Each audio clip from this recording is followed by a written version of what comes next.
What's up, everybody? You are listening to Nursing Uncharted, the podcast that explores uncharted conversations and specialties within your nursing practice. I'm Maggie Ricard. I am a full-time medical ICU nurse and your host for this podcast. Thank you so much for tuning in today. If you love your specialty and feel like you could be a great ambassador for your field, shoot me an email at nursinguncharted@amnhealthcare.com. I love talking to people who love what they do and, people that want to share it to others so that others may find their niche within nursing as well. This episode is sponsored by AMN Passport. AMN Passport is a highly rated travel nursing app that helps you find, book, and manage assignments all from your phone, putting you in the fast track towards your next travel assignment. You receive instant job match notifications when you use the app, so if you're in the market for your next contract, be sure to check it out. So today, we have a fun episode today. I don't normally get to have two people on. So I'm hanging out with Dana and Lisa Blackwell today. They are twin registered nurses. They work together on a cardiovascular telemetry floor / step-down floor. They've been working on this floor for 5 years, and they have experienced so much working together. I met Dana and Lisa at NurseCon last year, and here we are. So it's good to see you guys again. Good to see you too. Good to see you too. Thanks for having us on. Yeah, absolutely. Yeah, it was just such an interesting, not every day you get to find two twin nurses that work on the same unit together. Very unique. Yeah. Yeah, absolutely. So why don't you both introduce yourselves individually and then maybe share a little bit about your background and what inspired you to become a nurse, or specifically a cardiac nurse. I'm Dana. I'm the younger twin because everyone always asks by 20 minutes. We always say we don't have an inspirational story about why we became nurses. We've just always been really into the medical field. My mom's worked as a lab tech at our hospital system for 47 years. So we kind of grew up in the hospital and visiting it. And then, as kids, we always we were really into ER. And then when that got canceled, Grey's Anatomy, all the medical shows on TLC. Yeah. It was just always an interest for ours. So then when we got into high school, we did a career tech program, medical technologies, and just it was just the natural path. And then it's what are you going to do for college? We're just going to be nurses. There was never, I don't know, there was never a defining moment. It was just kind of always just the path. Yeah. Okay. Oh, our ring light just fell over. And I'm Lisa. I'm the older twin. I had, I think in regards to choosing cardiac as our area, when we started, we got to experience a couple different general med surg floors before we picked one. And I think the cardiac and the vascular side of things just really interested us. And I kind of, I don't know, I feel I have a good understanding of it where, neuro and stuff that freaks me out. I feel that's more hidden, less, you can't see what's going on in the brain. And the other floors we got to try was infectious disease and transplant, and then just general med surg. And so this one, it just was kind of the most interesting, and along with the vibes of the floor and the managers and stuff kind of is what drew us into that floor specifically. Yeah, that's super important. It's almost doesn't matter what specialty it is as long as the floor the people are good. Yes. And I feel cardiac, it's nice because it is cut and dry. Neuro, you're I don't know what's going on. 80 million things. Yeah. Our floor, actually, we had we were the backup stroke unit for a couple years, and all of us were oh. SOS. Yeah. We're no. I'm sorry, what? We don't know what we're doing. We had, sometimes, I started out in neuro and I have a neuro background, but I'm in medical ICU. And so I rarely see neuro patients. And that creeping feeling is creeping back in where I'm I don't know what's going on with this neuro patient. There was a guy recently that was on the floor that, he's just, I think they did a full workup on him and he's got no strokes, no bleeds, no inflammation, but he is just out to lunch. Yeah. And it's just so hard to figure out. I feel neuro is I feel cardiac and vascular is a lot more straightforward. It's oh, your leg's turning black. Oh, because you've got a blood clot in it. If we get rid of that blood clot, we'll solve our problems.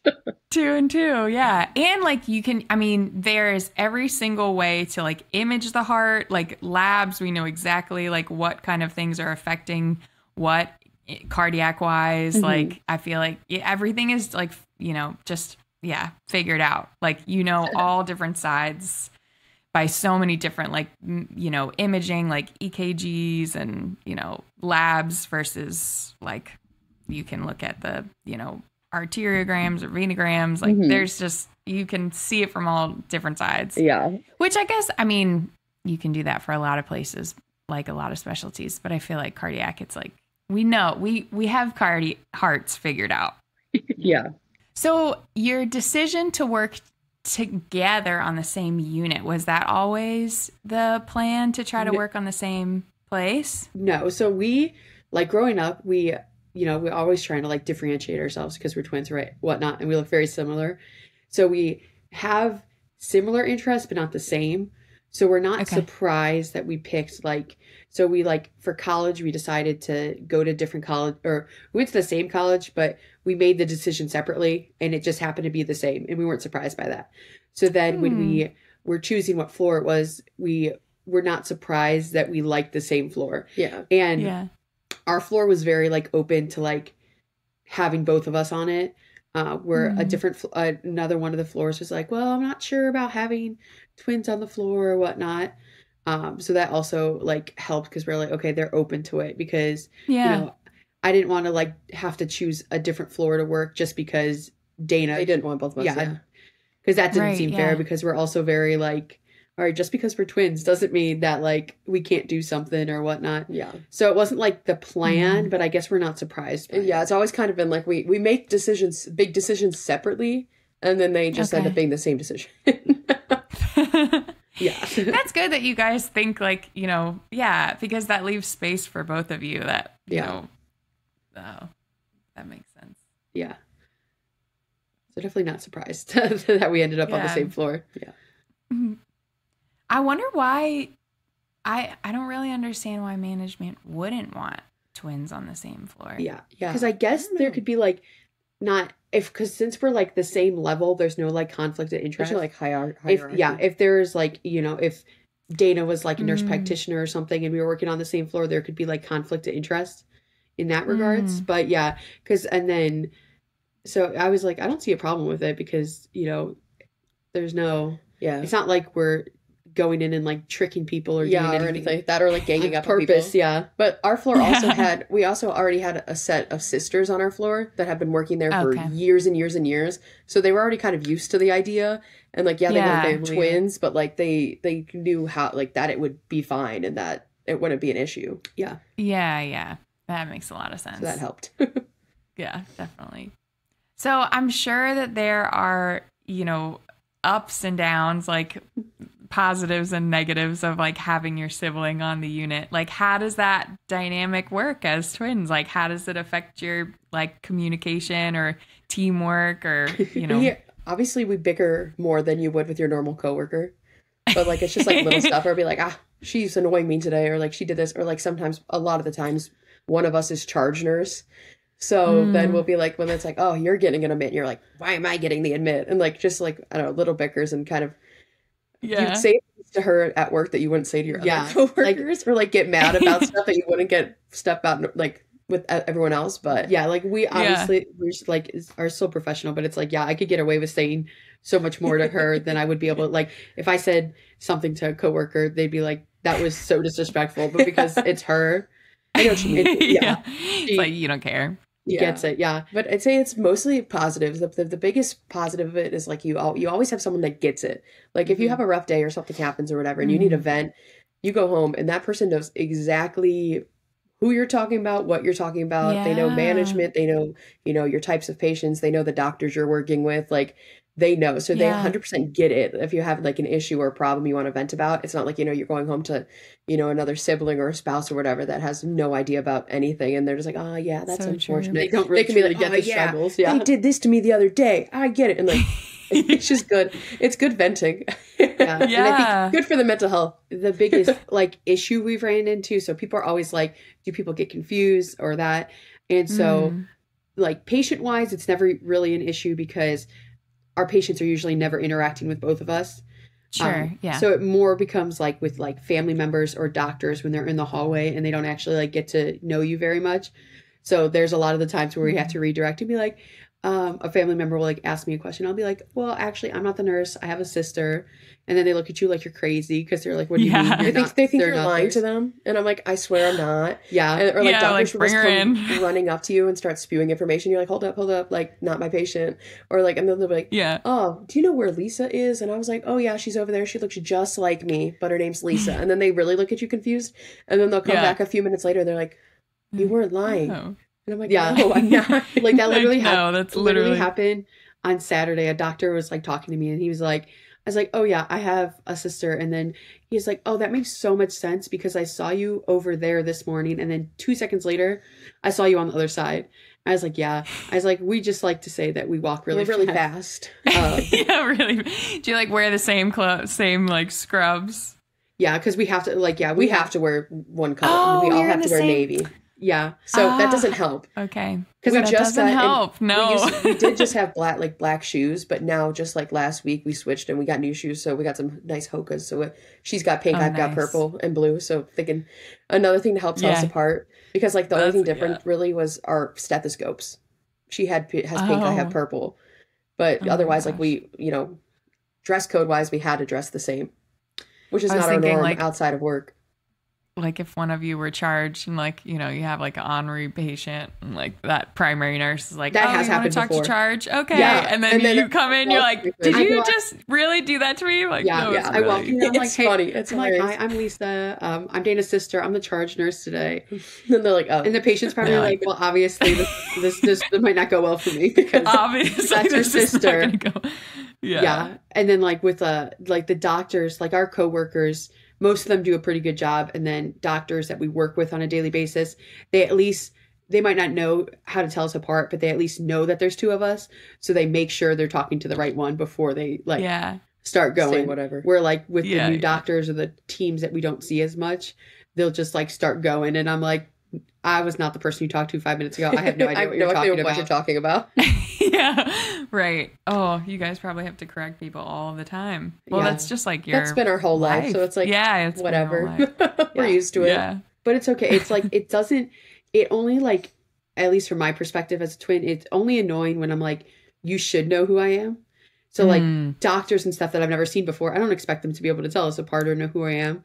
But some of the if they're the same coworkers I've been working with for 5 years, I'm going to give you a hard time if you call me the wrong name, because I'm going to be like, at this point, you should know. Yeah, so right. That's when it gets like, would get annoying, is like when it's someone you've known for a while and they call you the wrong name. Yeah.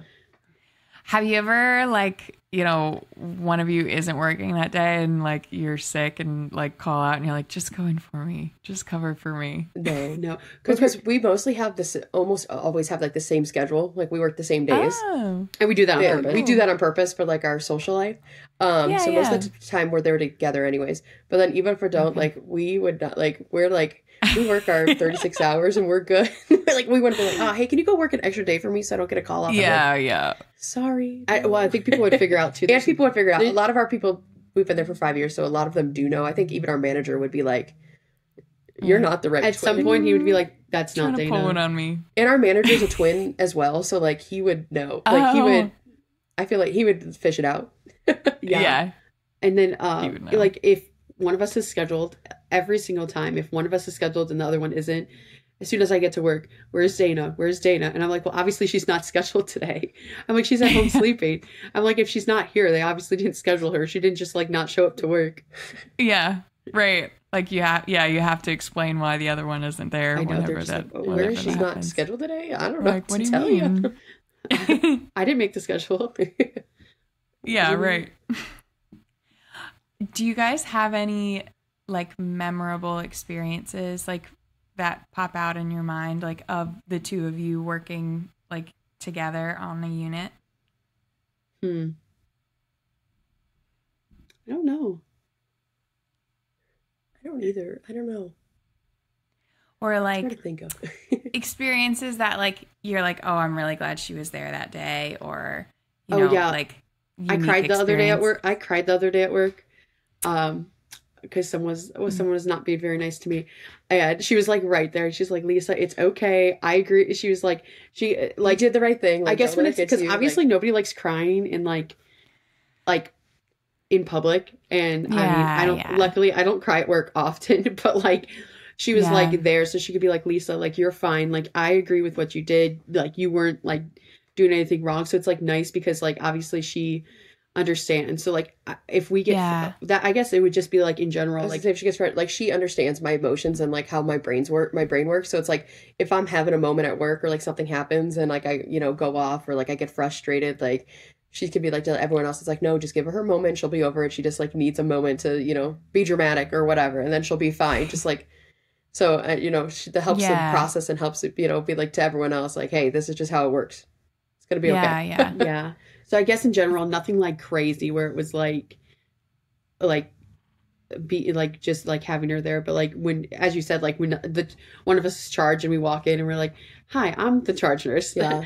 I like make sure I'm like, I'm not Dana. So I'm not coming in here pretending like you're a whole new person. Yeah, because sometimes they'll ask you a question, you go in, you'll be like, oh, well, I don't know. And then you have to wait a minute. She's like, I'm not your nurse. Because then you're like it happened the other day with your patient. I went in to do the admission questions. And they were like, was asking like a really basic question about their health history or why they were here or something like that. And I was like, oh, I'm not Lisa, by the way, because like if I was Lisa, I should definitely already know this. You gotta explain it, or else your patient's gonna be like, what, are you clueless? Like, have you not? Yeah, like we just talked about this. But yeah, the patients get a kick out of it most of the time, so that's fun too. A lot of them will like hype it up and walk around and they'll be like, like we have this one patient that comes in a lot, and he's always like, Twinny, where's the Twinny? Like the other day he was like, he's like, oh, is Twin not working today? And I'm like, nah, she's here, she just hasn't come around yet. But and they always remember. You got the frequent flyers that can tell you apart. Yeah, we had one the other day that was like, I remember you got from a couple years ago. You have a twin. You and your twin took care of me. So like that's a very like distinguishable thing about us.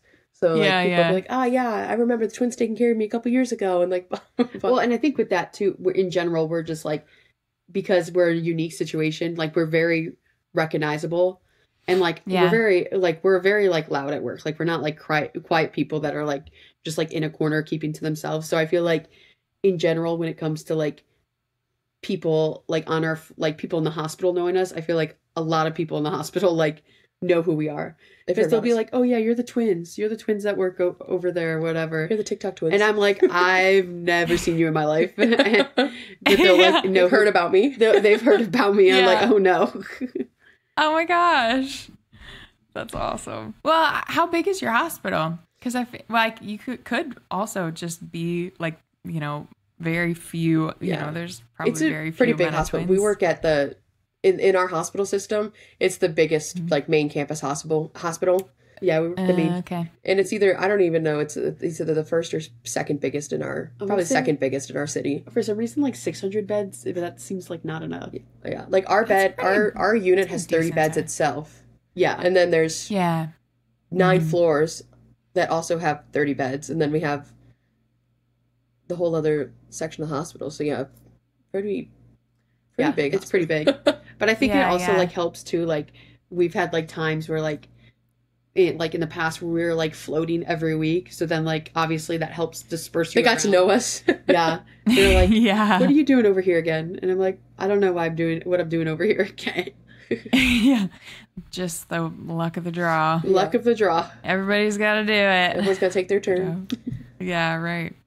I want to get into a little bit of cardiac tele because we set up a lot of our conversations about like what cardiac tele is like, you know, like what the specialty is like and some things that are specific to cardiac. So give me a little like rundown of some of the patients that you see, like, you know, your acute care and step down, right? Yeah.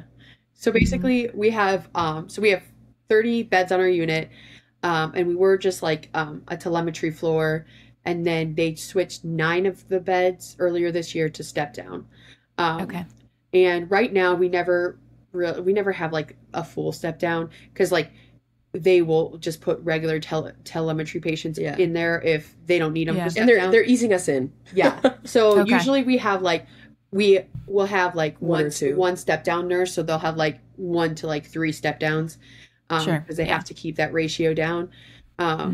So we're both right now and they're kind of easing us into it. But our main population is vascular patients. So our step down is only vascular. So vascular in that way. And then heart failure. That's a big one. Yeah. A lot of cath lab patients. And then TAVRs are a big... Like our special surgery, that's like, they're like, that's only our floor. Yeah. The TAVRs. TAVRs. And tell me what that stands for again. Transcatheter aortic valve replacement. Okay. I Googled it yesterday to make sure I had the absolute correct abbreviation. Had it in your mind? Yeah. I was like, I mean, we don't do a lot of surgeries in the medical ICU. Like, we do, like, procedures and stuff, but, you know, like, cardiac surgeries and all of that. Like, I've never done cardiac, so, like, those abbreviations are not my forte. Yeah. It's basically, like, it's cool because it's, like, it's a aortic valve replacement, but they just go through, like, the groin. So it's, like, they come in, and as long as they're fine, like, they come spend the night and they go home the next morning after getting a whole new valve. Whereas, like, before, they literally had to do, like, open heart surgery to do that. Right. Yeah. So it's awesome. Some of them even go home the same day now. That's crazy. That's wild. Crazy. Yeah. To be able to have, like, whatever device, like, go through your, you know, artery or, like, what have you, and then be able to, like, have that device expand into like a working functional. It's crazy. So an entire valve. Like, how do you get from my groin to my heart and then do stuff around like without any? It's crazy. Did you guys ever in orientation? Did you guys ever get to like have an OR day or like see any kind of like not orientation? But we've done it previously. We had I'm trying to, in high school, we went to the cath lab one time, and then we both had externships in college in the OR, and so we saw a bunch of surgeries. And then the one day they let me go do the cath lab for a day, so I could see what that was like. Cool. And then they offered it to people on our floor, like especially when we were switching to step down. But we already seen it a bunch of times, so we didn't opt into that. But yeah. And then you said vascular is a step down. Essentially the step down unit is all exclusively vascular patients. So what kind of problems or what kind of things do you normally see like within the vascular realm? Is carotid endarterectomies is a big one we do. Oh yeah. Or just like different types of bypasses. Yeah, and like fem pop bypasses and kind of patients that are just more it's kind of like the same patients we were getting, but more unstable. Or we'll get them earlier, like straight from the PACU, whereas before they'd have like a 4-hour PACU stay and this and that, and they'd make sure they're all good. And then now we're getting A lines, which was something we never did before. So that's a big change, is the A lines, because that's like a whole new thing that I was very like intimidated. I feel once I like set my eyes on them, they weren't as like intimidating, but hearing about it, you're like that sounds like you're like in their artery? No. Yeah, you're like, that sounds scary.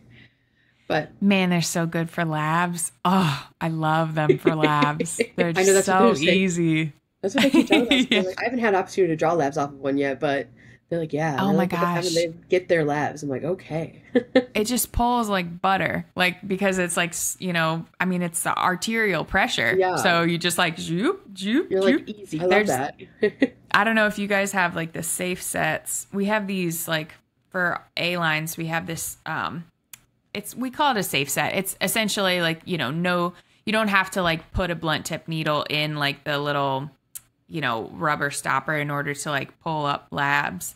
But there's like, I don't know, there's all this tubing and then there's like a syringe. It's a whole closed circuit system, but there's a syringe that you like can essentially, you know, you like clamp off a couple spots and then you just like pull blood from the A line like into this syringe, and then you can just it's just like really easy to get. It's just so easy to get labs from. Highly recommend. I don't know what you guys have. Yeah, we're let's try it out. Yeah.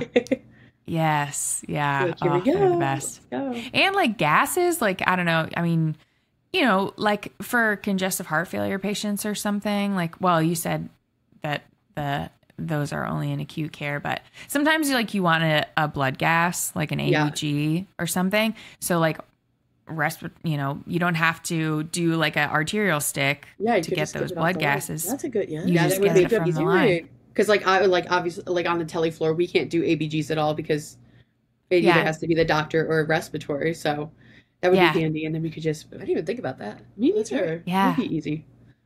A-lines, man. They're You're great. giving me ideas. Yes. I'm going back to work. Okay. Carotid endarterectomies. I haven't had a patient with one of those in a long time. Explain that to me. What type of surgery it is? You're the pro. See, I'm seen as the pro on our floor. But so they go through the neck, and they can just like kind of clear out your carotid to prevent strokes and clots and all that. So post-op, they're at a very high risk for stroke. So you have to keep a close eye on them. You have to do frequent neuro checks. You have to do facial nerves. Yeah, you have to check the facial nerves. We have to do a bunch of stroke education. Yeah. So they just like go out. They just kind of like clean out the vessel if it's like sclerosed or something. Don't quote me on that, but I think from my understanding, because I've never researched what they actually do during the surgery, because we're always like post-op.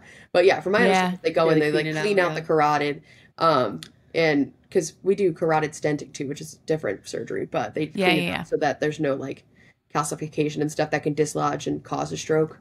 It's for people that's like it's been like really built up and they've been having symptoms like stroke, stroke like symptoms and stuff, and then so they go clear it out. So that's I remember those around in there. Stuff can dislodge and like I think they said they told me like the first 24 hours is the highest risk. But okay. Yeah, they really scare. Like I used to work on a post-op floor, and man, you just like are waiting for like the worst thing to happen on your patients all the time, and you're like watching them stare most of the time nothing happens, but you will have that one time where somebody gets it. Especially a couple weeks ago that had a carotid endarterectomy, and a big red flag post-op is a headache. Because it can be a stroke or whatever. Yeah. And so he's like, oh yeah, like, can I just get something for a sinus headache? I'm just having a sinus headache. And I'm just like, okay. And I took around the doctor's house like, SOS, he has a headache. And they had to do all this like workup and do like a CAT scan and all that stuff. And I was like, what were you gonna say? I was gonna say like with the the TAVRs and stuff, we get them so frequently. And like if they come to our floor and they don't have any complications, they're like like really super easy patients. Yeah. Do the frequent vitals and the frequent like site checks and everything. But then after that acute period, they're literally just hanging out until they leave the next day. And it's elective, so they're usually in pretty good shape. Yeah. And then you'll just be like, so we get like multiple of those a day, and then you'll just have like, then you're one random one, then there's like this big complication, and you're like, oh gosh, they're the easiest patients unless they have a complication. Then if they have a complication, then it can get like really bad really quick. Like they're bleeding out their groin a bunch, or they start going like get a bundle branch block, and so it's either like they're the easiest patient, but if something goes wrong, like it's bad. Yeah. Oh, if you all of a sudden have somebody that gets like a bundle branch block or a change in rhythm, like they think that's related to like the valve. Yeah, so the frequent one we see is mostly if someone develops a bundle branch block afterwards, a new one, a new bundle branch block, then like that's like a big red flag, and then they're like, oh shoot, like we gotta investigate this and make sure there's no issues, and then they have to do more testing, and then they usually go home with a heart monitor and stuff. Just to monitor afterwards, or like so just depending on how the surgery goes, they can go to our floor, like the regular tele floor, or they might have to go to a different step down unit or the ICU, just depending how the surgery goes. So like we'll have people like on our board, and then they'll be like, oh, they took them off. They must have gone to the ICU. Because if they have those complications, they need like transvenous pacing. They have a transvenous pacer in during the procedure, and most of the time it goes well. They take it out, they come up to our floor, no issues.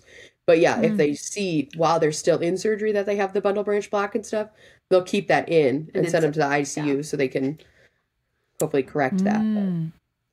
But then if it happens on the floor, they don't have the pacemaker, and so then they're like, SOS. Yeah.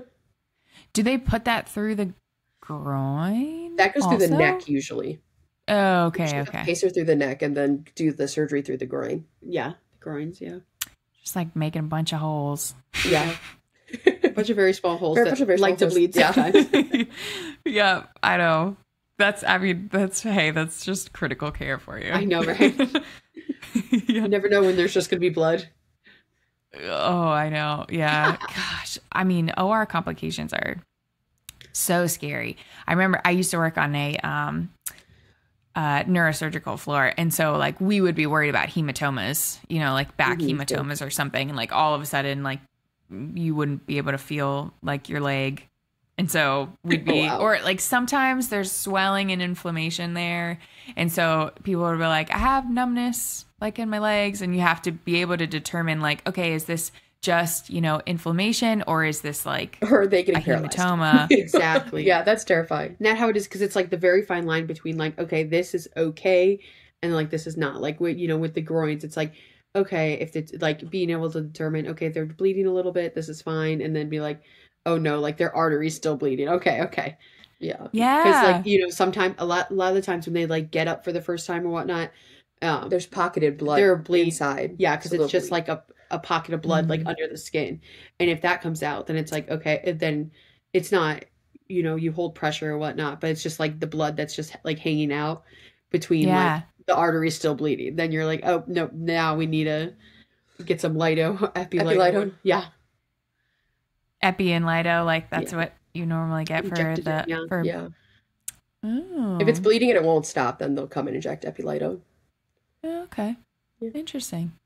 I was thinking, like, sometimes we get patients that come up, you know, if they had like went to cath lab or something, they'll have like the pressure thing on their wrist. The TR band. The TR band, and you'll like relieve a little bit, but you can't do that with the groin. Yeah. Oh yeah, no. Or a neck site. Sometimes they'll do it all through the neck, and then you're like, wow, you can't do that. And then it's always awkward when you have to do a pressure dressing on the neck. You're like, how do I do this? That's like not going to cause issues. Avoid the hair. Avoid the hair. Avoid choking anyone. Yeah, exactly. Right. Oh gosh. I was just, when we were talking about, you know, like you have to determine like what is like post-op bleeding, when it's real bleeding, but it's like all bleeding, you know, it's I think like one of the nuances of working post-op is like knowing that you know, things look abnormal, like, and you kind of just get used to like things looking abnormal, and you have to understand what is bad abnormal and what is when it gets mildly abnormal. Like, okay, maybe I should call the doctor and have him come check this out. Yeah. And that's why I think it's like helpful when you like are in a unit or a place where like you get a lot of the same procedures, because then you get so much better at knowing like what's abnormal. Like when we first we get the TAVRs, if there's any bleeding in the groin site, I would be like, hey, like he's bleeding, this or that. Where like now I have a better gauge of like, okay, there's like just a little bit of drainage, like their artery's not bleeding out. If there's just a little circle on the gauze, like or people that we get ablations a lot too, and like for ablations, it's normal to have chest pain for a little bit after your ablation. But like if you go in not knowing that, this person comes out of surgery and they're like, I'm having chest pain, and then like obviously you're gonna get red flags in your head, and you're gonna be like, we need EKG, we need this, blah blah blah, and then it's like, no, that's normal after that procedure. But any other circumstance, it's highly concerning. Yeah. That's how I used to feel about elevated troponins. Like my head is always like, elevated troponins, like they're having a heart attack right now. But like they might not be, or they might just have like, you know, like impaired heart tissue because they coded, or they, you know, or like our heart failure they usually have elevated troponins like kind of at baseline because they have heart failure. And then it's like, you know, I like distinguish between, you know, troponin to high troponin heart attack, high troponin, that's just them. When you get the critical results, like, and you know, they call you about them, and you're like, well, that's half as much as it was yesterday, so this is great. This is great. It's still really elevated, but you know, compared to what it was yesterday, this is better. Yeah. But like, obviously, that's probably not what they were like thinking they were going to hear over the phone when they have to report that critical lab. You're like, oh, that's good. You're like, oh, that's great. Yeah. Gosh. She's killing the what other like, you know, types of like labs or assessments and stuff are like, you know, things that are specific to your unit or your job, like cardiac specific, other than like, you know, troponins, like looking for bleeding post-op. Yeah, troponins and EKGs are huge. The TAVRs, all get those. They get them when they come up. They get them the next morning. With our vascular patients, our neurovascular assessments are very important. Checking pulses. Yeah. Lots of that. Even like for all the cath lab patients, like the neurovascular with the pulses and all that. That's probably our most popular frequent assessment is neurovascular pulse checks and groin checks. But can you think of any like times where you had like a good catch or like a good where you like found something post-op? I would say so. I was charge nurse this day, so it wasn't my patient, but we had a patient came from the cath lab and they had a TR band on.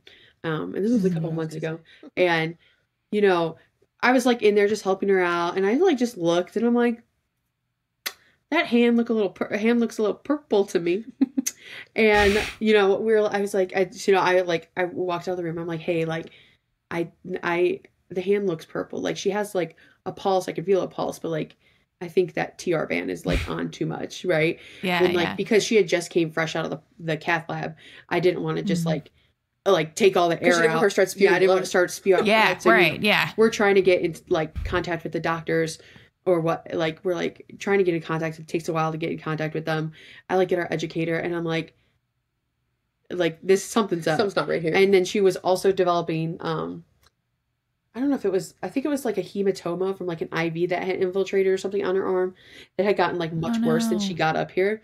And I think like by the end of the like shift, she ended up in the ICU for like the night because it was like, I think so. Yeah. Oh, yeah. Man. It was like, well, I was like, well, I'm glad I noticed that her hand was purple because it escalated kind of quickly to be like, but like you didn't want to jump to like taking like all the air out of it without the doctor, without contacting the doctor, because then, you know, there's no pressure on that site. But the TR band was indeed on too tight. Yeah. And then there'll just be people that like, you know, come up from their vascular procedure and then like, you know, they had pulses when you first came up and then you go to do your next check and all of a sudden they're gone. And, you know, turns out their stent already reclotted off. We've had that happen a few times. Oh, and then they got to rush them back to surgery because they're not getting blood flow. Yeah, we had a patient that was literally like on our floor for like 2 hours. And then they were like, came up from like this long surgery. And I think the doctors were all already aware that there were like some complications. And they're like, we're specifically like looking out for this. And then like, I think without like 2 hours, they were whisked back off to the OR to do it. Yeah. Oh my gosh. That just like makes you, you know, really validates how important our jobs are as far as like, you know, acute, like being the eyes, because like the docs are not doing the assessments. Yeah. Like, there's no way they can, you know, be up there every 15 minutes doing pulse checks or like even like every 2 hours. They've got a billion things to do. So it's like, like your assessments matter. Stuff, people could lose limbs and stuff. Yeah. Yeah. I know. It's a really important job. Yeah. I want to, a lot of times I'll ask this question for, you know, people considering cardiac nursing. What kind of characteristics do you appreciate in cardiac nurses, or, you know, what characteristics of what makes a good cardiac nurse? You have to be vigilant because, like, you know, on your frequent checks and all that, you know, you make sure you notice slight differences and take note of it, because it could turn into something bad quickly. You need to have patience and understanding, because with like our heart failure patients, a lot of heart failure patients do come in a lot, whether it's they're not following their regimen or whatever, they're having complications. So, you know, you do see them a lot. So, you know, you got to be patient with them and understanding like, hey, you know, stuff happens. They're back in there. You can't, you know, keep getting like have judgment, like a judgment, like frequent flyer, you know, thought about them. Like, they're here again, because like, that's just, you know, that's not good for anyone. Not good for them. Not because, you know, stuff happens or they can't afford their medications or whatever. And like, you know, they ended up again. But you got to be try to understand and not just like judge like, they're here again. Because they are here. The heart failure patients are there pretty frequently. And then I was with our vascular patients a lot. Just like, I think being like empathetic in the general like thing, because a lot we see, because of the vascular issues, a lot of amputations that people come in with their whole leg, and then they're leaving with it up to the groin. They leave with like an AKA, and sometimes it's going at both legs, so that it's like you have to be like very, and some people, you know, they handle it very well. They can make a joke about it, whatever. And then other people, obviously losing a limb is like devastating. So like it's like being empathetic that they're like going through like a really hard thing, like, and you know, and a lot of the times it's not like a clean cut, because they'll like start with a toe and then you'll like lose the foot. And so I think, you know, and that just like general like being like caring and understanding, and that they're encouraging to them. Encouraging, yeah, because a lot of them do, you know, get unmotivated, and it's like when you get unmotivated, that's just gonna, you know, continue to make decline things worse in every other aspect if you lose motivation. But yeah, I think that acute care nurses, it's really, you guys have a difficulty that ICU nurses don't have, and that I feel like as being in the ICU, you can kind of lose yourself in the critical aspect, and you don't have to, you know, like the patient doesn't have time to process what's happening in the ICU. Like everything is happening so fast, but then on the floor, like they are awake, they are like thinking about going home, and they're like processing what is, you know, going on. And like the acute care nurse is the one that's like there for those conversations. We're dealing with like every emotion, and, you know, because I mean, like you said, a lot of it, they're preparing to go home. So it's, you know,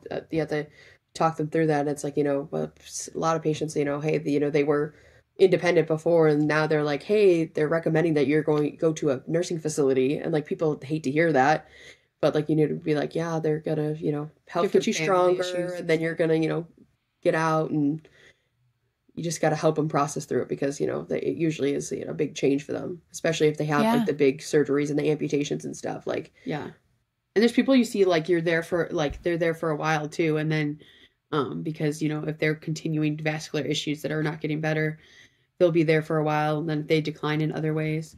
And then I feel like then like a lot of times, you know, we'll get patients that have came out from the ICU. So then you also like don't know, like they've been through all this other stuff before they even got to you, because like I feel like we had a patient the other day who was on our floor, and he, you know, had a feeding tube, like couldn't swallow, was like kind of confused or whatnot. And started to decline a little bit, and he went on a little ICU vacation for a couple of days, and then he came back and was like a completely different person, kind of like his spirits were so much better. He was allowed to eat, like I mean, it was honey thick, but you know, he was able to eat, and he was so excited that he could finally eat. And we're like, people go to the ICU and get confused. He went to the ICU and like got better, got it back together. Like he got the opposite of ICU. I know, he like knew what was going on, and it was just like, I don't know, it was like, it kind of felt like that like trip back to the ICU kind of like sparked something in him, and like then he ended up wanted to get better. He like ended up going home like a few days later, and all he wanted was like root beer, and I was like, I can, if get you some thickened if someone brings you in the root beer, you'll have it. I can thicken that up for you. It's gonna be great. And he's like, that's all I've wanted for 20 days. And I'm like, I could do that for you. I was like, we're gonna have some honey thick root beer. What'd you tell him? It's gonna taste. Maybe it'll taste like a root beer float. Yeah, I was like, well, maybe it'll taste like a root beer float. Yeah, because he was saying like he was. I think because obviously I don't think anybody likes thickened stuff, but he was like hating on the orange juice. He was like, I like orange juice, but I do not like thickened orange juice. I was like, that's valid. Yeah, man. But you know, you just baby steps, right? Back to that regular root beer. You're eating now. You were not eating last week, and then we'll get back to the thickened. We'll get back to the thin root beer eventually. Yeah. I've missed a TikTok opportunity like a long time ago, and there was like this one audio saying like, "She thick boy," like, and I wanted to like have thickener, like swishing around thickener. That would have been good for the root beer, because it was like a volcano and it overflowed with the carbonation. It did. I was like stirring it up, and I only filled the cup up like halfway, because I was like, okay, I think it's going to expand. And I'm just stirring it, and it just like goes. And me and him are just watching it like almost over. And then it just starts going. I was like, oh, we've lost it. We've lost the root beer. Erased all his root beer. That would be after he's been waiting for 20 days. Oh my gosh. Poor guy. So what are your, what does the future hold for you guys? Do you think that you'll still, what are your long-term career goals? Are you gonna continue to pursue things together as working together on the unit? Or this is like the ongoing question from like everyone, because we started out like, okay, we're going to get our year of, med-surg acute care experience that every baby nurse and then says they're going to do. We're going to go to we have a very big interest in OB. That's where we did like our preceptorship in college and stuff, and we really liked it. But when we went to go apply to jobs, we knew we wanted to work at a certain hospital, and they didn't have any openings in that area. So we're like, okay, we'll do this med surge. Well, and I wanted my year of experience. Yeah, she wanted her year of experience. We'll do this, and then we'll leave. And then we're like, wow, it's 5 years in, and we're still there, because it's like, I don't know, we did it. So we started in 2018. And then, you know, you get your year in, you're doing whatever, and then COVID kind of hit, and then you're just, and then, like we said, our schedule is, or we are straight days. After 2 years. After 2 years, we got moved to straight days. That's awesome. We basically get any schedule request we want. We really love our coworkers. We like our management a lot. Like, even though the patients are, you know, the acute care patients are rough at times, kind of the atmosphere kind of makes it okay. Yeah. And like, because we definitely ups and downs with like how, like, the vibe of the floor. Yeah. But say. Right now we're very content with how it is. I mean, we eventually want to, you know, go to OB or something, and whether that's together or we go separate times. I think my current we don't know. It's hard. It's very hard to. We have like all these perks on our floor right now. Sounds like and it. So it's very hard to like leave those perks, because you could go, you know, to OB where you like the field better, but like your coworkers could suck, your management could suck, your schedule could suck. And I feel like that's what like gets me through like the hard days, is like, you know, my coworkers and everything. So like me as like us as like, we're very social people. Like that aspect of work is like very important, and is what like helps to make it enjoyable and get through it. So I don't know. It's like we kind of stopped putting the time limit on it, because people like kept on asking, and I'm like, I don't know. I think my current thing is it'll happen when it happens. I want to get like certified. I'm going to get med surg certified. Yeah. And my manager's been trying to get me to do it for like a while. So like I'm trying to like get myself to do that. But then you don't want to get like med surg certified and then like leave med surg right after, because then it's like, it's true. You will. I mean, I feel like med-surg is so broad. You will use that. Exactly. For sure. And you use those skills anywhere. And that's why I felt like when I started as a nurse too, that I wanted to get that year of med-surg experience, because I feel like you just learn so much and so many different skills. You're ready for anything. Like, man. I was like, felt like that was like so important to my nursing basis. To like know what I was doing. If you could do med-surg through COVID, through all these changes, through all that, you could do anything. You know, like the first few years of being a nurse are definitely the hardest, let alone starting that during COVID. Is wild. I can't, you know, luckily I had like 7-8 years under my belt before COVID started. Like, I can't imagine, you know, being a new baby nurse. But like, once you get over a certain period of time, then like, it's easier. Like, you have more confidence in yourself. Like, for sure. I love being like, we started in 2018, so we were like almost like technically I guess like a year and a half in when COVID started into it.